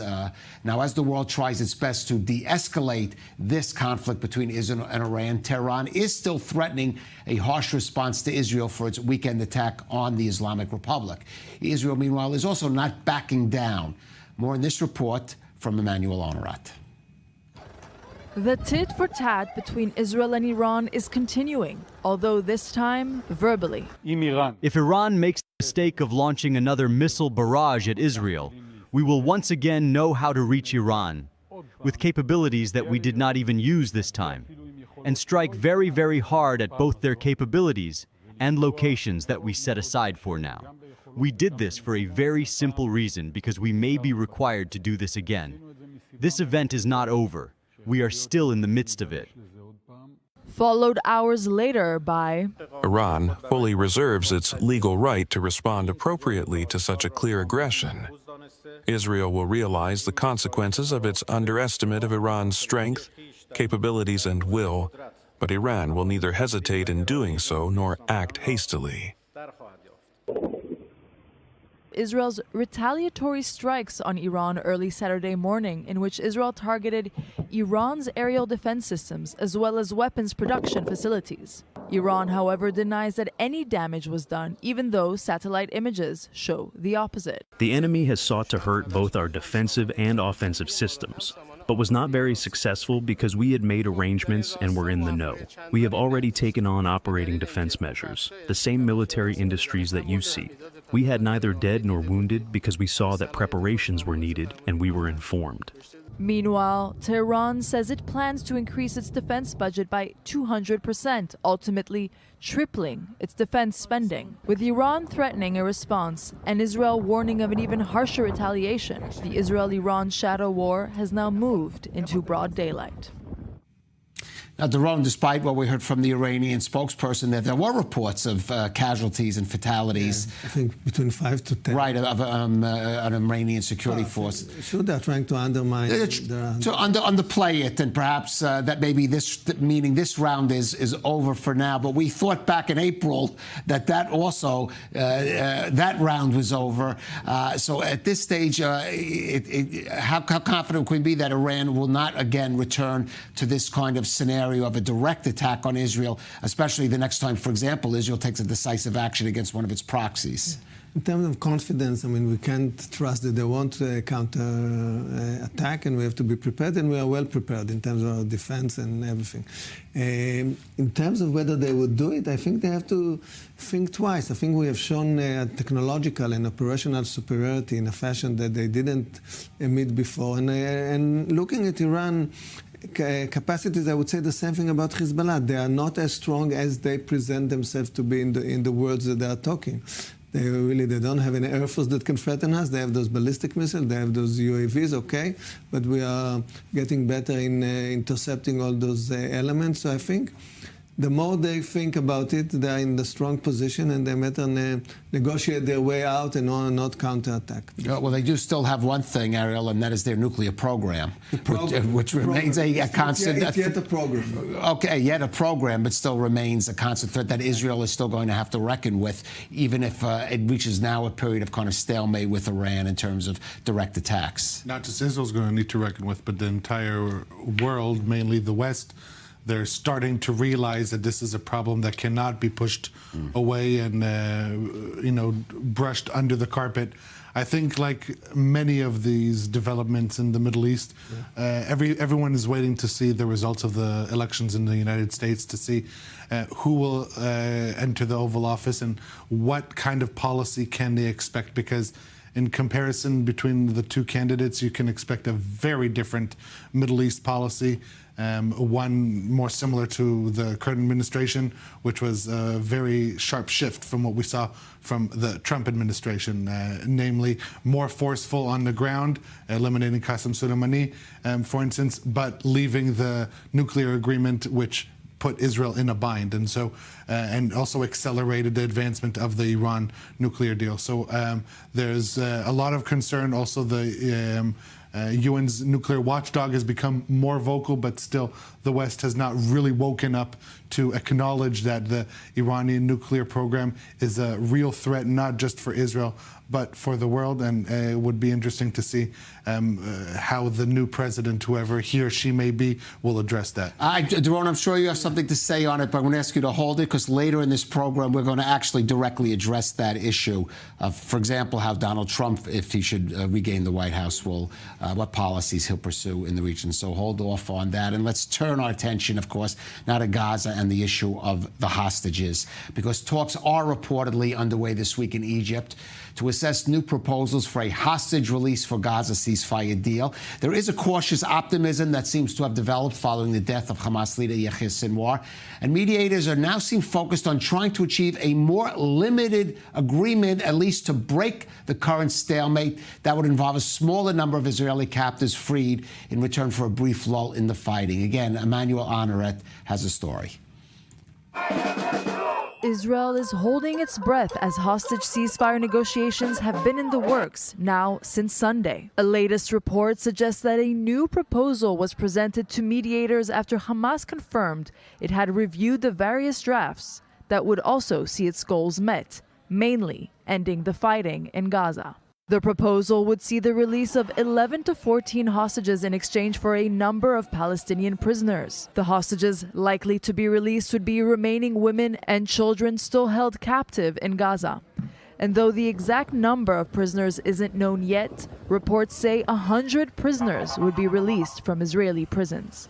Rather positively, Hamas spokesperson Sami Abu Zuhri did state that the group was open to reaching any kind of deal that would see the end of the fighting in Gaza. We responded to the mediator's request to discuss new proposals regarding a ceasefire and prisoner exchange.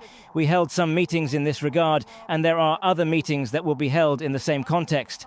Hamas's delegation confirmed that the movement is open to any agreement or ideas that end the suffering of our people in Gaza and stop the ceasefire once and for all and lead to Israel's withdrawal from the entire area. Qatar, who has been a principal mediator between Israel and Hamas, did for its part also reassert its efforts to keep working alongside its co-mediators to help reach a deal. Regarding what the media has discussed on an Egyptian proposal, two things to confirm here. One is that we are working very closely with our partners in Egypt and the United States to make sure that all possible venues and ideas and proposals are discussed. I can't comment, as I said, on any technical issues regarding these proposals, but we are in close coordination with our Egyptian partners over all the mediation process as they are going along. And obviously meetings did take place in Doha and Cairo, and we are hoping that that momentum would continue. On Sunday, Egyptian President Abdel Fattah al-Sisi said Egypt had proposed a 2-day ceasefire in exchange for the release of 4 hostages and some Palestinian prisoners.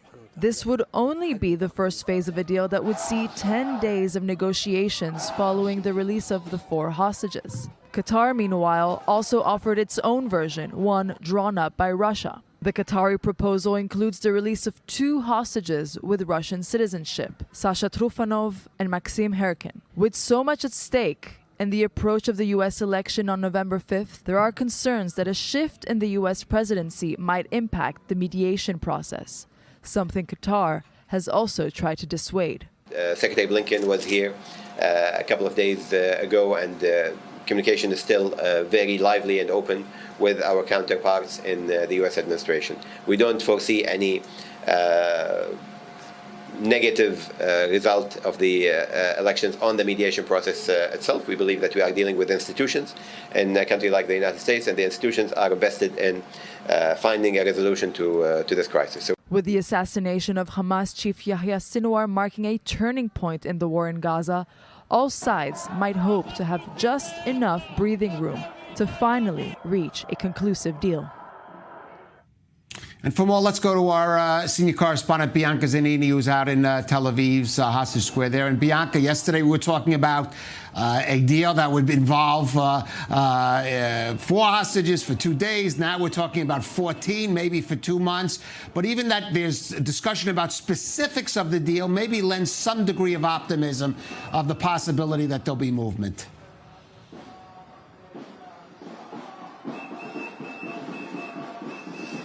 Good evening, Kalev. It depends on who you ask. I mean, here in the center of Tel Aviv, in the Kiryat, there are protests that are very much ongoing, as they have been for the better part of a year.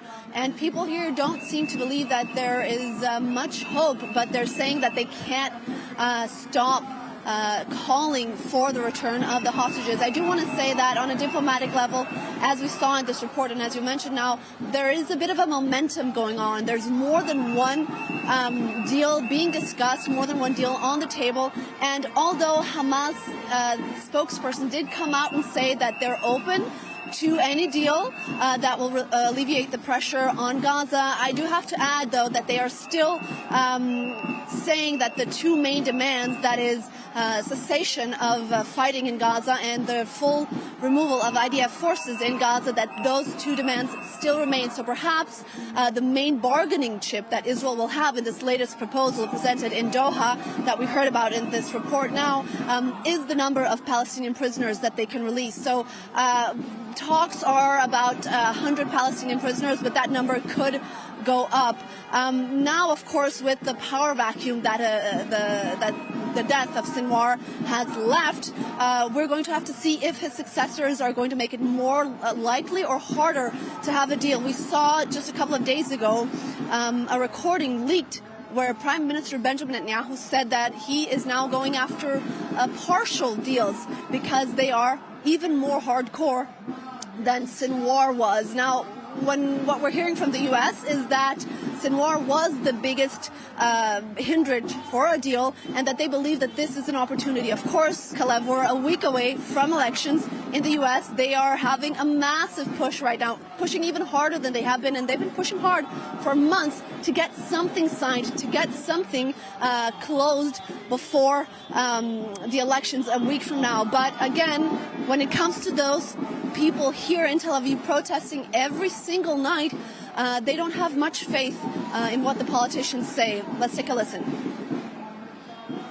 I don't believe politicians, and I don't believe whatever the media broadcasts and whatever the rumors that come out. I don't believe any of them. I'll believe facts. I'll believe when I see a deal that is discussed. I'll believe when a Hamas member will come online and say, we do not agree for the deal. I'll believe it when I see actual discussions of a deal, maybe a printout of the deal, but I don't believe everyone talking about the deal. That's just empty words. Well, you could surely understand that skepticism given all that's happened. Bianca Zanini, thank you for that. Doron, but is there any chance maybe for some ray of optimism, given, as what Bianca said, there seem to be some kind of momentum? Yeah, there's a renewed sense of momentum in terms of the small deals, of course, that Israel can accept. I mean, even Netanyahu was proclaiming that if it's 2 days for a few of our hostages, for sure, but that's not the issue. The issue in the end is the big deal, and the big deal all the time would be connected to the idea of the day after in Gaza and the end of the war in many respects. So there's some sense of momentum, but it would, as those moves would igniting a process that might lead to a bigger deal. Right, just sort of breaking the ice, exactly, at least creating a first step. Exactly.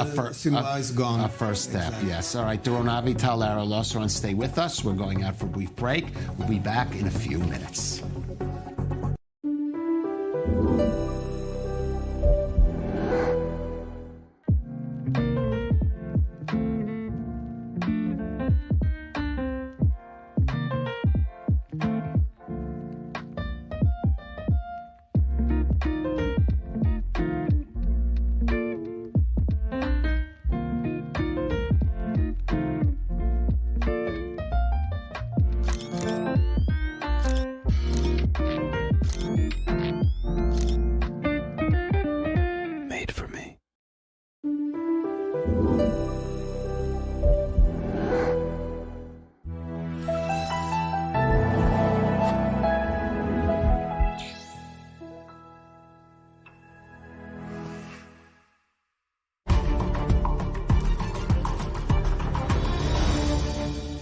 This broadcast is brought to you by Israel Bonds, the most direct and impactful way to support Israel. Invest now at israelbonds.com.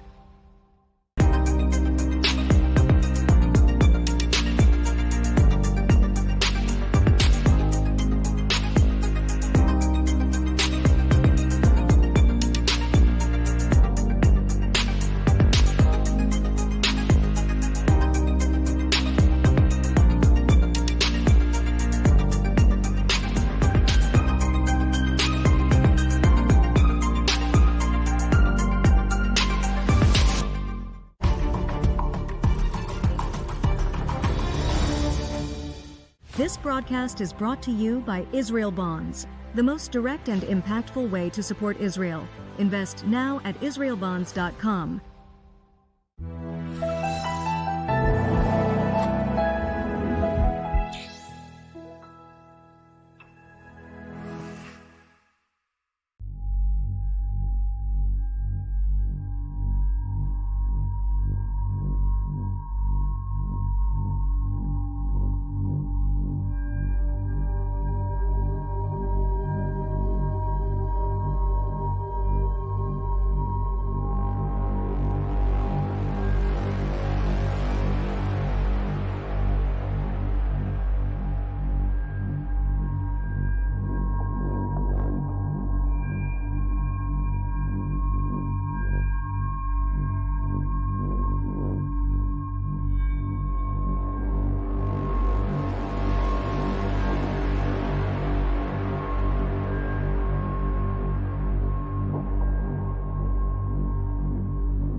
Welcome back to the Rundown on I-24 News. I'm Caleb Ben David, and still with us in studio, we have Reserves Lieutenant Colonel Doron Avital, and of course, our Middle East correspondent Ariel Osran. And Ariel, we were talking about the possibility of some kind of diplomatic solution in Lebanon, and now we're hearing one of the senior Lebanese political figures speaking out on that this evening. Yeah, Lebanese Parliament Speaker Nabih Berri, who's representing Hezbollah in these talks, saying that Hezbollah, Lebanon does not agree, is not willing to see any changes in the text of UN Resolution 1701, not a single letter, and that the ball is now in Netanyahu's court, saying that all the minutiae, all the details of the implementation of the agreement, also where the military, Lebanese military will be, as well as the deployment of the army and the rest, they've all been completed, and they're waiting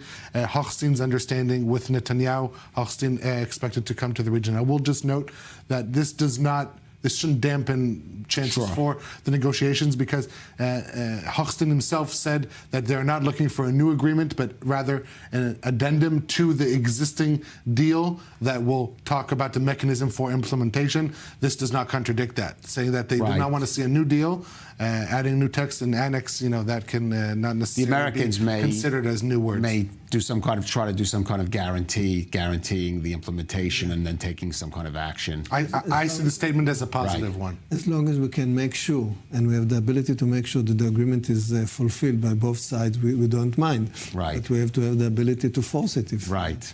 Well, that will have to be some assurances from the U.S., for example, I imagine. All right, well, let's move on. The Knesset opened its winter session this week, and with the country facing security challenges on all fronts, which we just discussed, what was the Israeli parliament focused on? Well, quickly passing a law that would subsidize daycare expenses for all ultra-Orthodox families. Why? Because that law is intended to offset a ruling earlier this year by the Attorney General that cut off that funding for couples where the men refused to do mandatory army service, defying the latest ruling of the Supreme Court on this controversial issue. Now, the ultra-Orthodox parties are threatening in response to bring down Benjamin Netanyahu's government if he does not pass a law protecting Haredi men from the draft during the session. But the Prime Minister is having trouble finding support for that, even within his own ruling coalition. He's also facing increasing pushback from the national religious public and politicians, who are concerned over the disproportionate number of combat deaths from within the community and frustrated by the resistance of their ultra-Orthodox brethren to military service.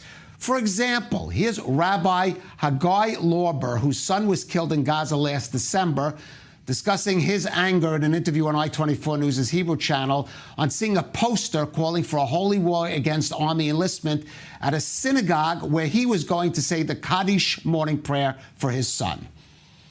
I think the most important thing for us, for all our families, is the significance of the death of our sons and daughters.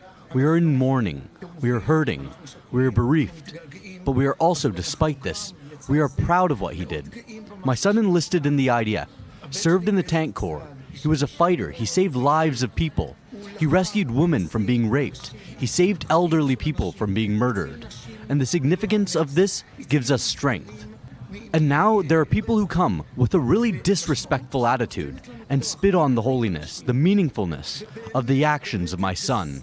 Because if you say that the army is a screw-up, if you're saying that students of Torah, and my son was very much a student, if you're saying it is better for them to go to jail than to enlist, if you hang signs that say we would rather die than enlist, then you are saying you would rather die than save your fellow Jews. You would rather die than save women from rape. You would rather die than save babies from being murdered. How could you say that? Well, joining us for more on this from New York is Gil Hoffman. He's the executive director of Honest Reporting and the former chief political correspondent of the Jerusalem Post. And Gil, we'll get into some of the political nuances in a minute. But I think first we have to acknowledge this change, I think, in public attitude among the religious Zionist public, also Orthodox, like the ultra-Orthodox, but who serve in the army. They've been in the past willing to some degree sort of tolerate the ultra-Orthodox not serving in the army. But given the losses that they've had over the past year. You sense this change in their attitude, and that spells some trouble for Prime Minister Netanyahu. Absolutely, Caleb. Netanyahu thought he formed a very homogenous coalition of right-wingers, religious Zionists, and ultra-Orthodox who he could basically control without a problem. Gideon Sa'ar's party joining the coalition was supposed to make it even more cohesive and make it possible for Netanyahu's term to be completed in a couple of years. And then there were divisions within the ultra-Orthodox and the Supreme Court, and that we thought maybe would bring the government down, and it didn't happen. And then now here you have a wrench finally thrown in of the religious Zionists who are sick and tired of paying more of their share of the burden and are upset at the ultra-Orthodox for them trying to pass all kinds of bills that allow them to avoid army service. This is something that Netanyahu was not expecting. Smotrich himself is seeing rebellions in his religious Zionist party. And I think it's going to get a lot more interesting now. Well, let's talk about interesting, because first the ultra-Orthodox said if you don't pass a law basically codifying, putting into law that our young men that study in yeshiva, religious seminaries, don't have to do army service. If you don't do that, we won't support the budget, which would bring down the government during this session. Now there's a new law that tries to get around the funding issue and give them, but even that doesn't seem to have support in the coalition. So what does Prime Minister Netanyahu do in order to keep his government going and to avoid a collapse? He'll find another loophole. You know, that's what Netanyahu has been doing in politics for 40 years. I remember as a junior cub reporter at the Jerusalem Post being sent to Tel Aviv to cover the findings being announced of the Tal Commission, the first commission that was supposed to solve the issue of the ultra-Orthodox. There was a member of that commission, a young lawyer named Isaac Herzog, who wrote the commission's findings. They were never implemented. He went on to some bigger and brighter things, I think. And they kicked the can down the road. Now, since then, it's been 25 years. And they'll probably find a way to kick the can down the road for another election or two. But so here is the question, though. Already Bezalel Smotrich is showing polls showing him being decimated in the next election. Avigdor Lieberman, who's a Russian, whose party, Yisroel Beitenu, has really focused on this issue of getting the draft applicable to the ultra-Orthodox. Polls show them going up. So the question is that element of which always you supported Prime Minister Netanyahu, the religious Zionist, is that going to be enough to at least sort of change the equation somewhat? They'll have to find a way, because the way it works in Israeli politics is if a government is seen as unpopular, which this government is, then they need to stay in power as long as possible. If a government was seen as popular, then they would have an interest to going to elections. And what that creates a situation is the worse a government does, the longer it lasts. And since the poll that ran on Channel 12 on Friday night found that Israelis overwhelmingly support elections, there's going to have to be some give and take between Smotrich and the ultra-Orthodox, and then members of Smotrich's party who don't like it are going to have to grin and bear it, because if not, their political careers will end. All right. Gil Hoffman from Honest Reporting, thank you for joining us on I-24 News. Doron, there's a much bigger question here, a moral question. Israel is fighting a war. The IDF is short on manpower. It needs more soldiers. And the ultra-Orthodox leadership, at least, is just proving resistant to even the principle, never mind even the implementation of military service, but even the principle. Yeah, this is a problem that haunts us for years. It brought the government of in 2013, the biggest coalition ever in Israeli history, that will collapse because of this issue, and it will keep haunting us. I think we have to find a creative model how to enlist the Orthodox. It has to be, I think, part of the problem is to find a model in which it can work out, because, you know, an army must work according to a single standard. For example, still a standard of what would count as a kosher food. You can't have like a few standards. So you have to work out the whole system and to create maybe a reform that would enable us to draft the Orthodox. It's not a simple question. It's not like you draft them and they stand in line and they charge the enemy. It won't work.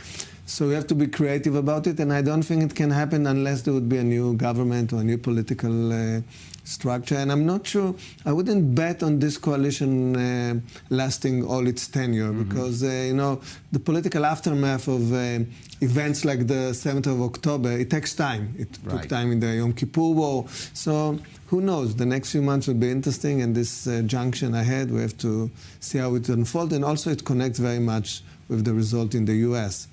Indeed, and all things seem to be connected with that, and which we will get to that. Moving on, though, Israel's relationship with the United Nations, which is usually bad to begin with, can be said to have reached a new low in the wake of the Knesset passing a law this week banning the UN relief agency UNRWA over its links with Hamas. Now the UN is warning Israel of severe consequences if that law goes into effect. Our senior U.S. correspondent Mike Wagenheim filed this report from UN headquarters in New York. Well, the Secretary General of the United Nations, Antonio Guterres, has not spoken with Israeli Prime Minister Benjamin Netanyahu since before the October 7th Hamas massacre last year. Netanyahu has refused to take the Secretary General's calls following Guterres' comments in late October last year that many interpreted as a justification of Hamas's attack. But Guterres, upon learning of the passage of a pair of anti-UNRWA laws earlier this week, wrote a lengthy letter to Netanyahu that I-24 News viewed. Guterres laying out that the anti-UNRWA laws, which would ban communication between Israel and UNRWA, the UN's Palestinian-only aid and social services agency, could have devastating consequences for the delivery of humanitarian aid to Palestinians in Gaza and in Judea and Samaria. A veiled threat issued in that letter by Guterres that the UN may turn to the International Court of Justice to implement the reinstatement of UNRWA in Israeli territory after a 90-day window for Israel to implement those laws that were passed earlier this week. Guterres said that simply ceasing communication with UNRWA is in and of itself a violation of the UN Charter and other rules that Israel agreed to upon UN membership. Curiously, Guterres singled out a specific clause within the new anti-UNRWA laws, saying that the state of Israel does not encompass Eastern Jerusalem, and that Israel is, quote-unquote, not entitled to sovereignty over any part of what the UN deems occupied territory. Yesterday, the UN Security Council held its quarterly open debate on the Israeli-Palestinian file. Israeli ambassador to the UN, Danny Danon, went after UNRWA directly, saying that its payroll resembles a most wanted list more than it does an aid organization, as he fought back wide-ranging criticism of Israel's new anti-UNRWA laws from other countries participating in that debate. The American ambassador to the UN, Linda Thomas-Greenfield, said that while it's evident that Hamas participated through UNRWA in many of the October 7th attacks, she said there needs to be a mechanism developed for UNRWA to inspect and carry out investigations of more Israeli accusations of UNRWA participation in those attacks and other terror activities, but UNRWA's role in the region is currently indispensable. Reporting here from the UN, Mike Wagenheim, I-24 News. Doron, there's no denying UNRWA's faults, to put it mildly. But the question is whether this move is the right, especially at the risk, for example, forget the UN even for a minute, but of really alienating the U.S. going ahead and finding an alternative to UNRWA. For sure, we would have liked to have a substitute to UNRWA, but in the context of now, as she said, the ambassador, the U.S. ambassador, we need a mechanism, for example, for distribution of humanitarian aid. UNRWA really is a placeholder. It's a mechanism that with which we can fulfill many of the tasks with the Palestinians, both in Gaza and in the West Bank. Now, talking about Gaza, unless we take full command of Gaza and put the military regime and take the full responsibility for the civil life of the Gazan people, we need those mechanisms. So we have to be very pragmatical here, and I'm not sure I mean, I've even heard some Israeli officials said, well, we passed the law, but we don't mean to implement it, because we understand that there's some pragmatical issues here with just dismissing UNRWA. And so we have to be very careful, very pragmatical. I would say very plainly to the Israeli politician, we cannot cancel the UN. We are part of the UN, so let's be smart how to move on. For sure, UNRWA was implicated with, UNRWA workers were implicated with Hamas atrocities. There's no question about that. Still, we have to be smart how to go forward. And there's been some regional blowback as well. Let's take a listen to some statements that were made at a conference in Saudi Arabia, in Riyadh, at a conference called the Global Alliance for the Implementation of the Two-State Solutions. Here's that. We reaffirm our firm demands for an immediate ceasefire, the release of hostages and detainees, the activation of accountability mechanisms, the end of impunity policies and double standards, and ensuring the unhindered delivery of humanitarian aid. In this context, the Kingdom renews its support for United Nations Relief and Works Agency for Palestine Refugees and emphasizes the importance of its vital role, especially in light of the Israeli doings that expose its work and all humanitarian work in the Palestinian territories to collapse. We in Qatar emphasize on the important role of the United Nations Relief and Works Agency for Palestine Refugees in helping millions, not just in Gaza, but as well as in the West Bank, in Jordan, in Syria, in Lebanon. However, we assure that the suspension of aid to UNRWA will have catastrophic implications. Same will go if it was banned from working in the Palestinians' territories, because we are talking about more than 6 million Palestinians benefiting from the humanitarian services provided by this agency. And I'll just note, Israel is counting on the Gulf states for implementation of some kind of day-after scenario in governance in Gaza. So again, another complication involved there in dealing with UNRWA. Well, let's move now to the U.S. It's less than a week before Americans go to the polls to choose whether the next president will be Vice President Kamala Harris or former President Donald Trump. Now, the polls are so close that the race is in a virtual tie, and every vote in a few key swing states could shift the election either way. Now, this includes American Jewish votes, and while most polls show Harris enjoying the same advantage that Democrats usually have over Republicans in national votes, that's roughly a 70-30 split favoring the Democrats, the GOP is hoping to flip some of those Jewish votes, touting Trump's strong support for Israel. But with a second term, President Trump pursued the same Mideast policies he did in his first term. For example, while backing the IDF offensive against Hamas, Trump has said he'd like to see Israel wrap up the war in Gaza quickly. Now, the Times of Israel is reporting that Trump has told Prime Minister Netanyahu that quickly means by the time Trump returns to the White House in January, if he wins on November 5th, a timetable that could prove problematic for Jerusalem.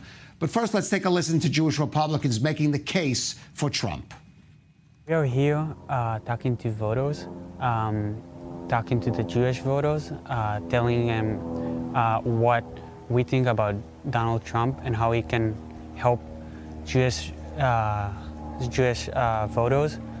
And we think Trump is the best option for Jewish voters. Jewish voters play a crucial part in this election because I think a lot of Jewish voters who voted beforehand for the Democratic Party swayed away to the Republican side because of the war in Israel. And yet, ironically, Donald Trump is also making play for Arab American votes, especially in the state of Michigan. And I call your attention to a tweet from Donald Trump today in which he said, during my administration, we had peace in the Mideast and we'll have peace again very soon. I will fix the problems created by Kamala Harris and Joe Biden and stop the suffering and destruction in Lebanon. I want to see the Middle East return to a real peace, a lasting peace, and we'll get it done properly. I think the question, gentlemen, is there's no debating Donald Trump's support for Israel during his first term in office. But will his second term in office follow a similar playbook? The question wasn't meant to support Israel. The question, what kind of a vision he has to the Middle East and in Israel. And I would suggest that we might find that in terms of the vision, the second floor to the Abraham Accord, as Trump sees it, or the corridor, the Biden corridors. In many respects, those visions coincide. So the question, I'm not sure you'll find in those terms, in the long vision, normalization with Saudi Arabia, concession towards the Palestinian in the end. I'm not sure in this respect you will find the administration differs, but you will find a different kind of attitude. I think Trump might be much more aggressive with Netanyahu. Everybody thinks that Netanyahu is betting on Trump, but he might find a guy that wants to cut a deal, out of the deal. While the Democratic establishment is usually much more cautious with Netanyahu and Netanyahu's policies. So it will be interesting to see what unfolds. I'm not betting who would be chosen, but I think we'll be surprised to see that the vision is the same vision. The corridor, second floor to the Abraham Accord, normalization of Saudi Arabia, but then something that the Israelis would have to take note to, some concession with the Palestinians in terms of the future for the Palestinians. Right, and the choice of his vice president, very interesting, is J.D. Vance rather than Mike Pence. And J.D. Vance, for example, saying, Ariel, that he supports Israel, but a war with Iran is in nobody's interest. Exactly. Very different from the rhetoric from, say, of a Mike Pence. Exactly. Perhaps, but it was the Trump administration that eliminated Qasem Soleimani, that put the Iranian regime on defense, and so...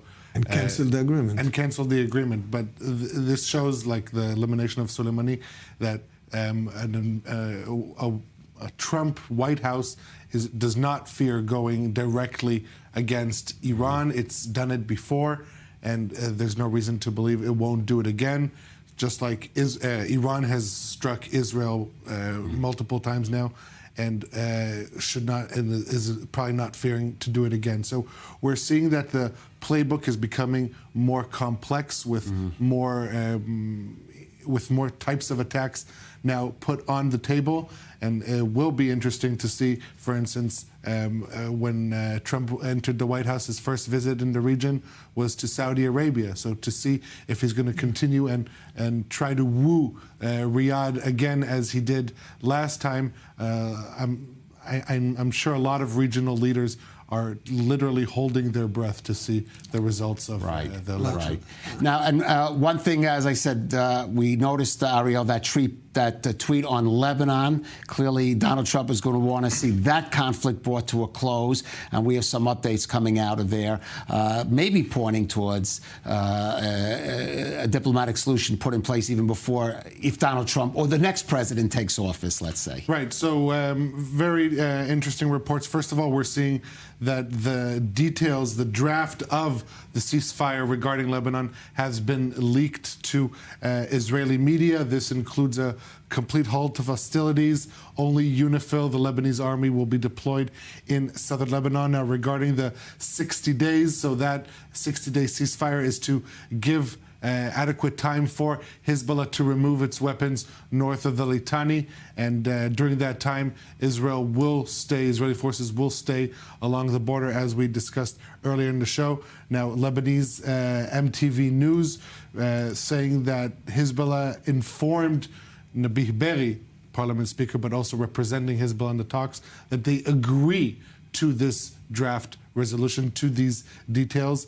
Basically, Hezbollah acknowledging that it has to remove its forces from southern Lebanon. I think that is extremely dramatic, and so these details are expected to be finalized in the coming days with the arrival of American envoys Hochstein and Brett McGurk. But at least according to these reports coming out of Lebanon, very positive indications regarding not only Nabih Berri's acceptance of this proposal, but even Hezbollah. And this is something that it's hard to even utter the words. Hezbollah reportedly willing to remove its weapons from south of the Litani. This would not have happened under Nasrallah. You know, I'm starting to wonder, Doron, if all the players in this region are starting to think it might be a good idea to at least more or less wrap up or resolve many of these conflicts before a new American president takes office, in the way that the Iranian regime resolved the hostage crisis with the U.S. back in 1980 before Ronald Reagan assumed office. Perhaps, I think I think we have to understand how weak Hezbollah right now is, for example, how weak Hamas is. And I would also say how weak Iran is, giving its nuclear program, whatever. I think in the end, after this year of fighting, they find themselves no match to the Israeli IDF, and then maybe and also, of course, we have an interest to wrap it up with a reasonable agreement. So perhaps there's a window of opportunity here. But I think we'll be very cautious not to go for any ceasefire if we don't know that we can really enforce those agreements in the north and in the... But what would that entail? What would be, just briefly, what would be exactly be needed by Israel to ensure that? Of course, the ability to, for example, if there's an agreement that we have to a ceasefire and then we have to wait and see Hezbollah leaving the territories, we have to be able to inspect whether they really leave the territories, whether they leave infrastructure behind them. For example, we cannot allow infrastructure of tunnels in the whole area until the Litani. It has to be taken care of. It's much more complicated than just they go on their trucks and living north of the Litani and this is it. There will be it's the whole mechanism of inspection and carrying out a dismantling of the whole infrastructure of Hezbollah south of the Litani. Right, well, let's see if maybe that's going to be part of any kind, even if it's not written down or spoken aloud, if that's going to be any kind of understanding. If there is some kind of ray of light after this long, dark period that Israel and the region has been involved in. Doron Avital, Ariel Osseron, I want to thank you for joining us this evening on The Rundown, and I'd like to thank all our viewers for joining us also here on I-24 News.